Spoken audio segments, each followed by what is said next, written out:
وہ نسل جو سن 2000 کے بعد پیدا ہوئی آج ماشاءاللہ 24-25 سال کی عمر میں ہے وہ، مگر یہ انسانی تاریخ کی سب سے کمزور، ناتواں اور نفسیاتی دباؤ کا شکار نسل ہے۔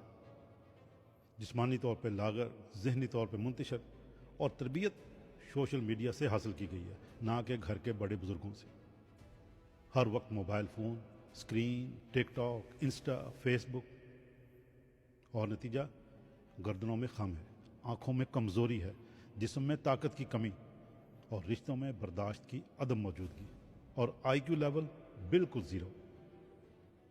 یہ وہ نسل ہے جو 5 کلومیٹر پیدل نہیں چل سکتی، دھوپ میں آدھا گھنٹہ کھڑے ہو کر گزارا نہیں کر سکتی، چھوٹا سا اختلاف ہو تو فوراً بلاک، انفالو اور رشتہ ختم۔ انہیں سب کچھ فوری چاہیے، ابھی کے ابھی۔ ان کے اندر صبر صفر ہے، زیرو صفر۔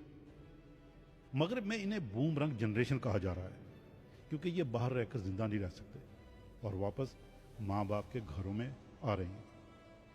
اور پاک و ہند میں یہ نسل ٹک ٹاک جنریشن کہلاتی ہے، جنہیں نہ تہذیب، نہ زبان، نہ مقصد، نہ غیرت، اور نہ ہی اپنے ایمان کی فکر ہے۔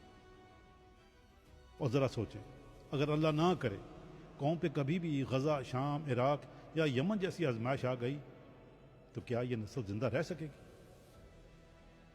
لکڑی سے آگ جلانا تو دور، انہیں مشرق اور مغرب کا فرق بھی نہیں پتا۔ یہ سروائیول تو چھوڑیں، سوشل میڈیا ڈاؤن ہو جائے تو پاگل ہو جاتی۔ دوستو، ابھی وقت ہے بیداری کا، اپنی نسل کو بچائیں، انہیں سیرت، غیرت، حیا، قربانی اور جدوجہد سکھائیں۔